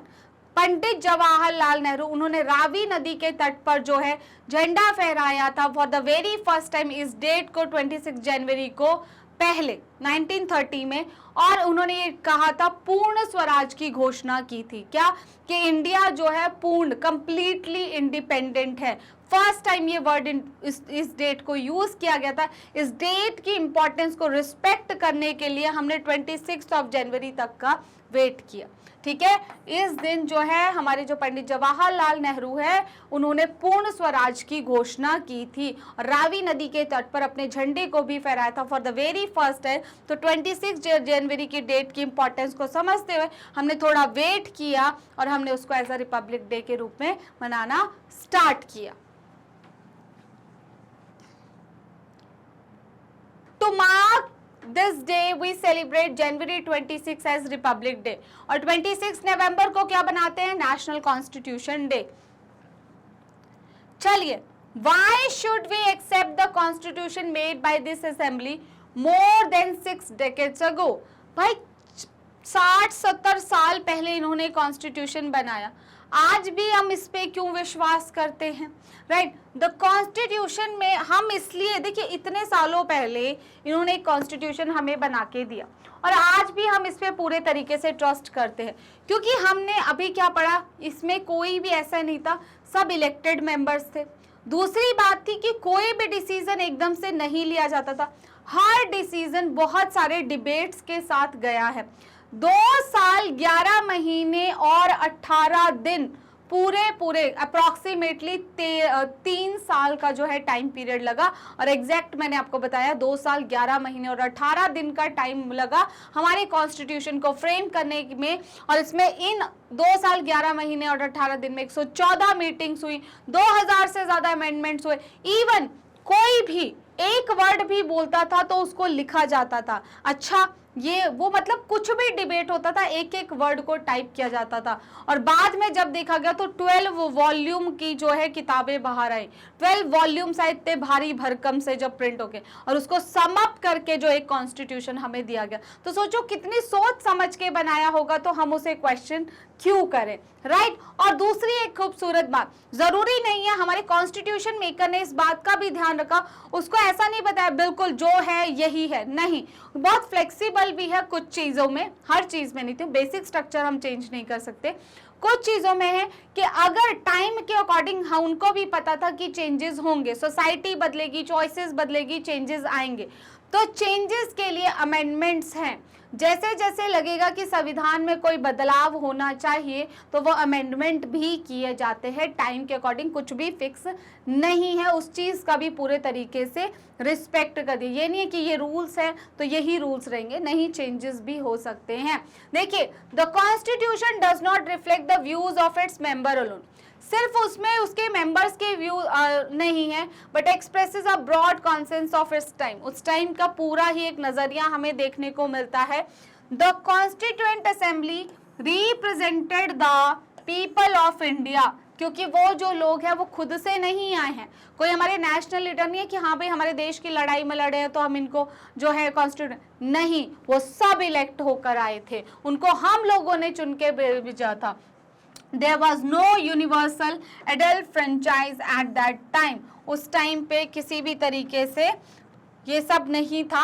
The manner of working of Constituent Assembly gave sanctity to the Constitution। अगर हम बात करें, Assembly worked in a systematic manner, हमारी जो असेंबली थी बहुत सिस्टमैटिक, ओपन और कॉन्सेंशुअल मैनर में, मतलब सबकी बातें जो है वो सुनी जा रही थी। The constitution reflect the best minds of the country, best mind है तभी तो इलेक्ट होकर आए हैं वहां पर। Its member represented mini India, एक मिनी इंडिया ही तो था, देश के हर कोने से वहां पर जो है लोग आए थे, हर कोने से, तो इसे एक मिनी इंडिया की तरह भी देखा जा रहा था। एवरी क्लॉज वॉज डिबेटेड, हर एक सिंगल क्लॉज जो था उसको डिबेट किया जा रहा था, हर एक सिंगल क्लॉज पे जो है डिस्कशन किया जा रहा था। तो every clause was debated before arriving to consensus, कोई भी क्लॉज जो है किसी डिसीजन पे आने से पहले हर उस पे डिस्कशन किया जाता था, अमेंडमेंट्स किए जाते थे, टाइम के अकॉर्डिंग सारे चेंजेस जो है वो उसमें किए जा रहे थे, right. It is the longest written constitution in the world, हमारे देश का कॉन्स्टिट्यूशन बहुत खूबसूरत है क्योंकि उसमें एक माइंड नहीं था, एक मिनी इंडिया जो था उसको फ्रेम करने में लगा हुआ था, राइट। कॉन्स्टिट्यूएंट असेंबली के डिबेट्स की आप बात करो तो एवरी डॉक्यूमेंट प्रेजेंटेड, हर डॉक्यूमेंट जो प्रेजेंट किया गया, एंड एवरी वर्ड स्पोकन, जो एक एक वर्ड किसी के द्वारा भी बोला जा रहा था, in the constituent assembly has been recorded, हर वर्ड को जो है रिकॉर्ड किया जा रहा था, एंड प्रिजर्व्ड, और उसे प्रिजर्व किया जा रहा था। When printed these debates are 12 बल्कि वॉल्यूम्स, 12 बल्कि वॉल्यूम्स जो है हमारे सामने है, हर डिबेट, हर किसी का एक छोटे से छोटा वर्ड जो है वो हम लोगों के सामने आया, right. These debates provide the rationale behind every provision of the Constitution. These are used to interpret the meaning of the Constitution. वो सारी बातें वहाँ पर हैं और हम देख सकते हैं कि क्या सोच के वो लोग उन पे डिस्कस कर रहे थे, किसका क्या थॉट था, क्या कोई क्या कहना चाह रहा था, हर चीज़ वहाँ पर मेंशन है। अगर हम लोग बात करें वर्किंग ऑफ कॉन्स्टिट्यूएंट असेंबली, किस तरीके से हमारी कॉन्स्टिट्यूएंट असेंबली जो है वो काम कर रही थी, राइट। अगर हम लोग देखें, first some basic principle were decided and agreed upon, कुछ बेसिक प्रिंसिपल सबसे पहले डिसाइड किए गए, जैसे इक्वालिटी की बात करेंगे, फ्रीडम की बात करेंगे, तो कुछ बेसिक प्रिंसिपल जो है वो डिसाइड किए गए सबसे पहले। देन अ ड्राफ्टिंग कमेटी, एक ड्राफ्टिंग कमेटी बनाई गई जिसके चेयरमैन कौन थे, डॉक्टर BR अम्बेडकर, और प्रेसिडेंट कौन थे, इंडिया के नहीं बात करें, कॉन्स्टिट्यूएंट असेंबली के प्रेसिडेंट भी डॉक्टर राजेंद्र प्रसाद थे, और भारत के पहले जो प्रेसिडेंट थे वो भी डॉक्टर राजेंद्र प्रसाद जी थे। Prepared a draft of constitution for discussion, उन्होंने एक ड्राफ्ट बनाया कॉन्स्टिट्यूशन का, किसके लिए, डिस्कशन के लिए। मीन्स अगर हम देखें, सबसे पहले कुछ बेसिक प्रिंसिपल सेट हुए कि इन बातों पे डिस्कशन की जाएगी, सब उस पे अग्री हुए, पहली चीज। उसके बाद ड्राफ्टिंग कमेटी के जो चेयरमैन थे वो कौन थे, BR अम्बेडकर, उन्होंने एक ड्राफ्ट जो है प्रिपेयर किया कॉन्स्टिट्यूशन का, जिन पे डिस्कशन किया जाएगा, राइट। थ्रू डिस्कशन, जितने भी डिस्कशन हुए, took place and more than 2000 amendments were consider, 2000 से ज्यादा अमेंडमेंट्स जो है वो हुए, 2000 से ज्यादा अमेंडमेंट्स हुए। Members deliberated for 114 days spread over the 3 years, 3 सालों में 114 बार मीटिंग हुई, इतने ज्यादा डिबेट्स हुए, डिस्कशन हुए इन मीटिंग्स में। 12 बल्कि वॉल्यूम्स जो है हमारे सामने आए, एक एक पर्सन का एक एक वर्ड जो है मैम वहां पर लिखा गया, right. Philosophy of the Constitution can be understood in the two ways. Philosophy of the Constitution दो तरीके से समझी जा सकती है, राइट। तो हम जो philosophy of the Constitution है उसको किस तरीके से समझ सकते हैं मैम, 2 ways में समझ सकते हैं। सबसे पहले by reading the views of some of our major leaders on our Constitution। सबसे पहले कैसे समझोगे आप, हमारे जो मेजर लीडर्स थे उन्होंने कॉन्स्टिट्यूशन का क्या सोच थी, भाई हमें ये पता होगा ना कि किस सोच से उन्होंने बताया, तब हम चीज़ों को समझ सकेंगे। तो सबसे पहले आपको बाय रीडिंग, आप जब पढ़ेंगे views of some major leaders of our constitution maker, जैसे पंडित जवाहरलाल नेहरू हो गए, फिर हमारे महात्मा गांधी उसका पार्ट नहीं थे लेकिन उनके भी व्यूज वहां पर थे, उनके व्यूज का भी पूरा ध्यान रखा गया। BR अम्बेडकर क्या सोच रहे थे, तो जितने भी लीडर्स थे तो उनके व्यूज से आपको क्लियर होगा।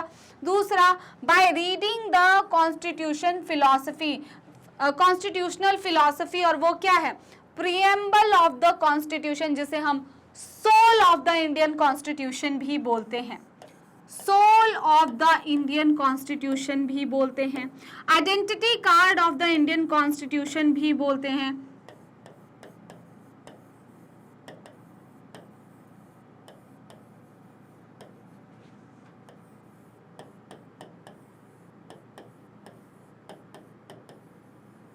राइट, तो हम इसे soul of the Indian constitution भी बोलते हैं। तो अगर आपको फिलॉसफी को जानना है तो हमें क्या जानना पड़ेगा? जो हमारे लीडर्स थे, जो कॉन्स्टिट्यूएंट असेंबली के पार्ट थे, जिन्होंने हमारा कॉन्स्टिट्यूशन बनाया था, उनके व्यूज को जानना जरूरी है मैम। एंड सबसे बड़ी बात, हमारे जो प्रीएम्बल है वो सब कुछ हमें क्लियर करता है कि क्या हमारा कॉन्स्टिट्यूशन के मतलब रूल्स है, रेगुलेशन है, किन रूल्स के बेसिस पर वो चलता है। राइट, इसी के सामने the dream and the promise,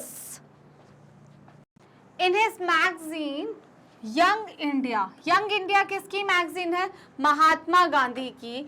1931 में he expressed himself that he wanted to frame the constitution that provided, वो चाहते थे, माना कि वो कॉन्स्टिट्यूएंट असेंबली का पार्ट नहीं थे, लेकिन उनके थॉट पूरे तरीके से उसका पार्ट थे।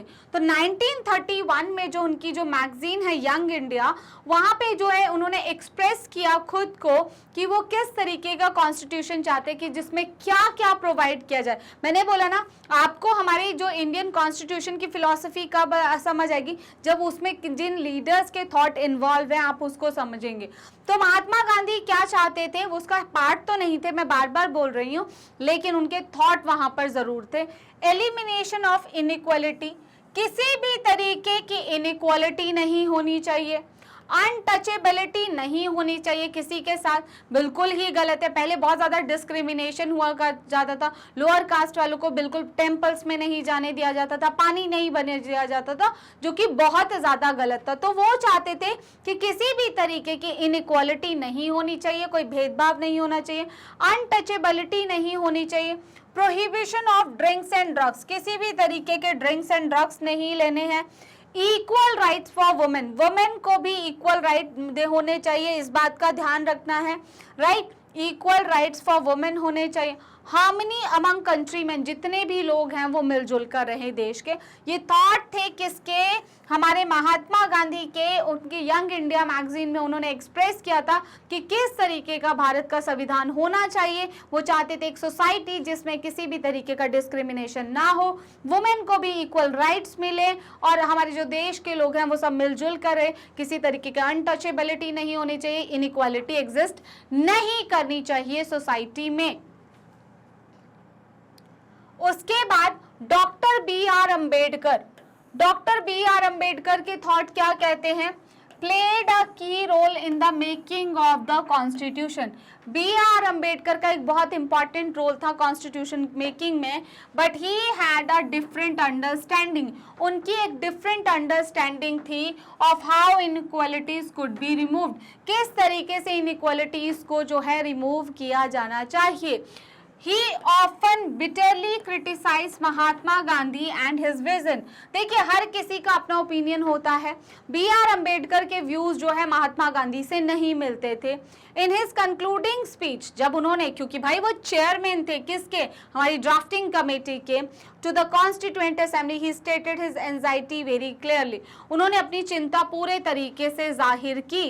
वो महात्मा गांधी के व्यूज से बिल्कुल भी सहमत नहीं थे। Right, in his concluding speech to the constituent assembly he stated his anxiety very clearly। कह रहे कॉन्स्टिट्यूशन तो फ्रेम हुआ लेकिन मैं अभी भी चिंतित हूँ। राइट, तो इनके जो अगर हम लोग बात करें, उसके बाद जवाहरलाल नेहरू, देखिए he gave his final speech ties to with destiny। ठीक है, अगर हम बात करें to the constituent assembly at the stroke of midnight 15 अगस्त 1947 को उन्होंने अपनी एक स्पीच दी। उन्होंने कहा in his speech he wanted equality of opportunity, सबको बराबर का मौका मिलना चाहिए, to all, end of poverty, गरीबी खत्म होनी चाहिए, इग्नोरेंस नहीं होनी चाहिए किसी के लिए भी, एंड कंट्रोल ऑफ डिजीजेस होना चाहिए। ही वांटेड, वो चाहते थे, all responsible person to dedicate themselves to the service of society, जितने भी रिस्पॉन्सिबल पर्सन हैं वो डेडिकेट करें खुद को किसके लिए, सर्विस ऑफ सोसाइटी, मतलब अपने देश की सर्विस के लिए, अपने देश की सेवा के लिए। अगर हम बढ़ चढ़कर अपने देश की सेवा में आगे आएंगे, अपने देश का भला करेंगे, जरूरी नहीं है सर्विस टू द सोसाइटी का मतलब है भाई आप कुछ बहुत बड़ा कर रहे हो, अरे इधर उधर कूड़ा होता है, आप उसको अपनी चीजों को भी सही तरीके से करोगे तो वो भी एक सर्विस ही है सोसाइटी। आप अपने देश को साफ सुथरा रख रहे हो, वो भी एक सर्विस ही है, ठीक है। देखिए फिलॉसफी ऑफ द कॉन्स्टिट्यूशन की अगर हम लोग बात करते हैं, values that inspired and guided the freedom struggle, right, वो वैल्यूज जिन्होंने इंस्पायर किया किसको एंड गाइड किया हमारे फ्रीडम स्ट्रगल को, these value are embedded in the preamble of the Indian constitution. ये कहाँ पर है मैम, हमारे संविधान में है। कहाँ पर है, हमारे संविधान में है। They guide all the articles of the Indian constitution, वो इंडियन कॉन्स्टिट्यूशन के सभी आर्टिकल्स को गाइड करते हैं। The constitution begins with a short statement. देखिए हमारा जो संविधान है ना, एक बहुत खूबसूरत सी छोटी सी स्टेटमेंट से शुरू होता है जिसमें बेसिक वैल्यूज हैं, known as the preamble to the constitution. हम उसे क्या बोलते हैं, हमारे जो कॉन्स्टिट्यूशन की प्रस्तावना, हम उसे बोलते हैं सोल ऑफ द कॉन्स्टिट्यूशन बोलते हैं। तो हमारा संविधान जो है एक शॉर्ट स्टेटमेंट के साथ शुरू होता है जिसमें कुछ बेसिक वैल्यूज जो है हमारे कॉन्स्टिट्यूशन से रिलेटेड वो बताई गई है, known as the preamble to the constitution हम उसे बोलते हैं, राइट। सबसे पहले प्रीएम्बल, प्रीएम्बल क्या है, it contains the philosophy on which the entire constitution has been build. इतने छोटी सी स्टेटमेंट में इतने सारे खूबसूरत वर्ड हैं जो पूरे इंडिया को डिस्क्राइब कर देते हैं। इंडिया क्या सोचता है, इंडिया का कॉन्स्टिट्यूशन क्या सोचता है, वो सब जो है हमारे कॉन्स्टिट्यूशन मेकर क्या सोचते हैं, वो सब उस छोटे से एक पैराग्राफ में सम अप है सब कुछ, right. It is the soul of the constitution भी हम इसे बोलते हैं। तो सबसे पहले अगर हम लोग बात करें, हमारा जो कॉन्स्टिट्यूशन है, we the people of India, ठीक है, अगर हम लोग बात करें एंड कुछ वर्ड्स आते हैं जैसे कि मैम देखिए कॉन्स्टिट्यूशन ऑफ इंडिया की अगर हम बात करें, और ये है हमारा प्रीएम्बल जहां लिखा है सत्यमेव जयते। देखिए we the people of India having solemnly resolved to constitute India into sovereign, socialist, secular, democratic republic and to secure to all its citizens, जितने भी इंडिया के सिटीजन्स हैं उनको सिक्योर किया जाए, जस्टिस मिले, किस चीज का, social, economic and political justice मिलना चाहिए, लिबर्टी होनी चाहिए, किसकी, liberty of thought, expression, belief, faith and worship, equality होनी चाहिए, equality of status and opportunity and to promote among them all, fraternity, वो भाईचारे की भावना होनी चाहिए, assuring the dignity of the individual and the unity and the integrity of the nation, को बनाए रखें, एकता को बनाए रखें अपने देश की। In our constituent assembly this 26th day of November 1949 to hereby adopt, enact and give to ourselves the constitution, right। तो ये है हमारा एक कॉन्स्टिट्यूशन। इसी में अगर आप देखेंगे तो देखिए ये वर्ड्स जो है, हर वर्ड जो है कुछ कहना चाहता है, हर वर्ड की एक अपनी फिलॉसफी और थॉट है, राइट। अगर ये वर्ड्स हम देखें तो ये एक ही उसमें सम अप किया गया है कि क्या हमारे जो कॉन्स्टिट्यूशन है उसका वैल्यू सिस्टम कहता है, राइट। तो अगर हम लोग देखें सबसे पहले डेमोक्रेटिक, भाई इंडिया एक डेमोक्रेटिक कंट्री है। अ फॉर्म ऑफ गवर्नमेंट, एक ऐसी गवर्नमेंट होगी भारत में where people enjoy equal political rights होंगे, वो इलेक्ट करेंगे अपने रूलर्स को and hold them accountable. The government is run according to some basic rules, और वो गवर्नमेंट जो है वो कुछ बेसिक रूल्स के अकॉर्डिंग रन करेगी, राइट। उसके बाद सोशलिस्ट की बात करें, wealth is generated socially and should be shared equally by society. जो हमारी वेल्थ है वो क्या होगी, हम अगर बात करें, देखिए हर हमारी जो सोसाइटी है ज़रूरी नहीं होता कि सबके पास सब कुछ हो, इसीलिए गवर्नमेंट क्या करती है, बहुत सारी सोशल वेलफेयर स्कीम्स निकालती है। वो कोशिश करती है पॉवर्टी को एलिमिनेट किया जाए, वो कोशिश करती है किस तरीके की स्कीम्स ले जाए कि एटलीस्ट हमारी जो बेसिक नीड्स है, रोटी कपड़ा मकान, वो तो सबकी फुलफिल ही हो, राइट। सोसाइटी जो है वो मतलब गवर्नमेंट जो है वो वेलफेयर ऑफ पीपल के लिए काम करती है। Government should regulate the ownership of land and industry and to reduce socio-economic inequalities को कम करने की कोशिश करती है। अगर हम लोग बात करें we the people of India, हम भारत के लोग हैं, right. The constitution has been drawn up and enacted by the people through their representative। हम लोगों के चुने हुए, हमने देखा था जुलाई 1946 को इलेक्शन हुए थे, उस इलेक्शन में वो जो चुने हुए लोग थे वो सामने आए थे और उन्होंने हमारा हमारा कॉन्स्टिट्यूशन फ्रेम किया था।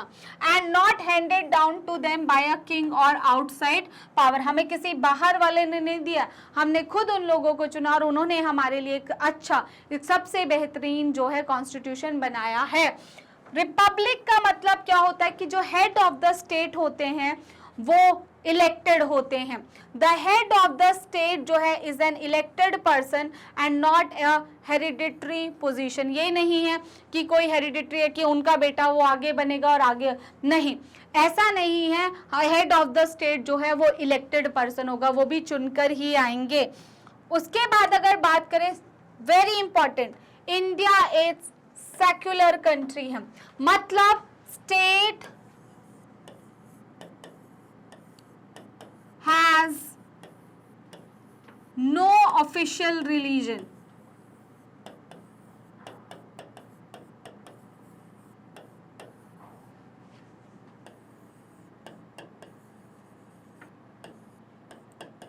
State has no official religion.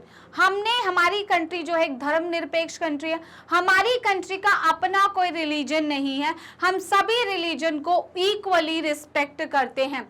तो citizens have complete freedom to follow any religion, किसी भी रिलीजन को खुल के प्रचार प्रसार सब कुछ कर सकते हैं, अपने धर्म को खुल के मान सकते हैं। इंडिया का कोई भी अपना रिलीजन नहीं है। अपना रिलीजन मीन्स हमने सभी रिलीजन को इक्वली रिस्पेक्ट दे रखी है। But there is no official religion. Government treats all religious belief and practices with equal respect के साथ हम सब religions को देखते हैं। Sovereign का मतलब क्या है, देखिए पहले इंडिया किसके अंडर था, ब्रिटिशर्स के अंडर था। हमारे फैसले कौन लेते थे, ब्रिटिशर्स लेते थे। अब इंडिया एक सोवरेन कंट्री है, मींस हमारी जो विद इन द टेरिटरी हमारे जितने भी डिसीजन है हम खुद लेंगे। हमारे मैटर्स में कोई भी आउटसाइडर जो है इंटरफेयर नहीं कर सकता। हम अपने जो मैटर्स है उनको खुद रिजॉल्व करने में सक्षम हैं। तो देखिए, people have supreme right to make decision on internal as well as external matters पे कौन लेगा डिसीजन, हम लोग लेंगे, कोई आउटसाइडर नहीं लेगा हमारे लिए।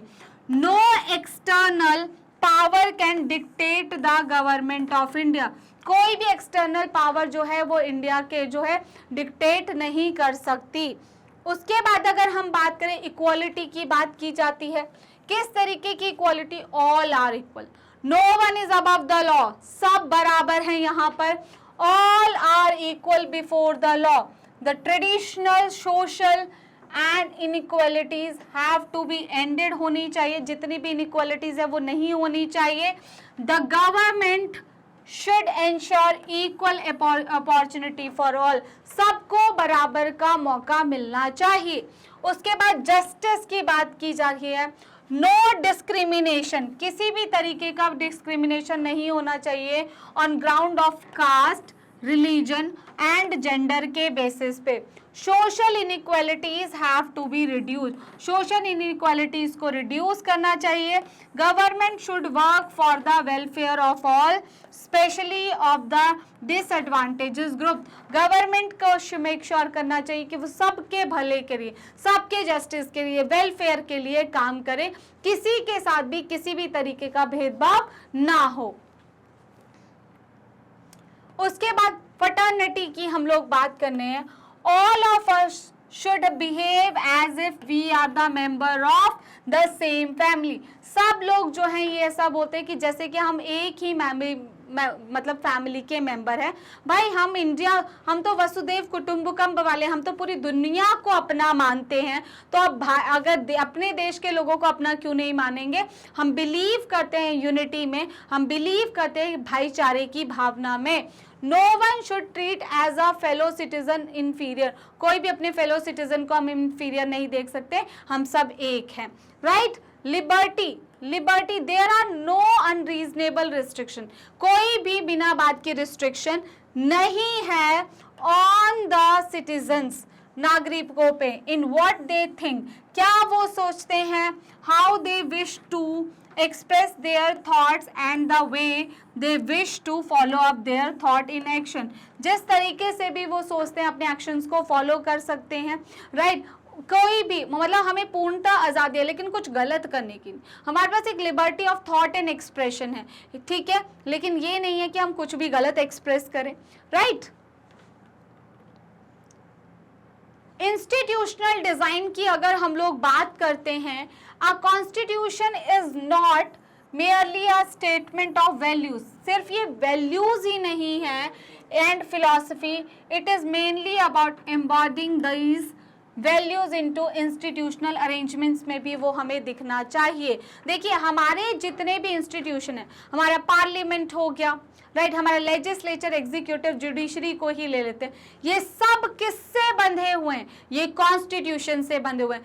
हर कोई इसी के अकॉर्डिंग काम कर रहा है, चाहे वो हमारे सुप्रीम कोर्ट हो, हाई कोर्ट हो, हमारा पार्लियामेंट हो, हमारी एग्जीक्यूटिव हो, हर कोई बंधा हुआ है। एज अ सिटीजन हम भी बंधे हुए हैं, किससे, हमारे कॉन्स्टिट्यूशन से, हमारे भी कुछ रूल्स एंड रिस्पॉन्सिबिलिटीज है अपनी कंट्री की side, right. Indian constitution is very long and detailed document है, therefore it needs to be amended quite regularly to keep it updated. हमारा जो कॉन्स्टिट्यूशन है टाइम के अकॉर्डिंग जो है हम इसमें अमेंडमेंट करते रहते हैं, मतलब चेंजेस करते रहते हैं, जो ज़रूरी भी है। तो देखिए हमारे कॉन्स्टिट्यूशन मेकर ने इस चीज़ का भी ध्यान रखा कि आज से 60-70 साल बाद या कई सालों बाद भी उसमें जो अगर चेंजेस करने हो तो आप कर सकते हैं, नीड को देखते हुए उस टाइम की, राइट।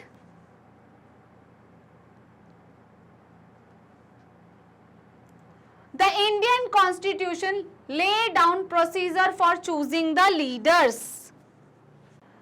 जो हमारे इंडियन कॉन्स्टिट्यूशन है, किस तरीके से, कौन सी प्रोसेस से जो है हमारी लीडर्स को चुना जाएगा, वो सब इसमें लिखा गया है।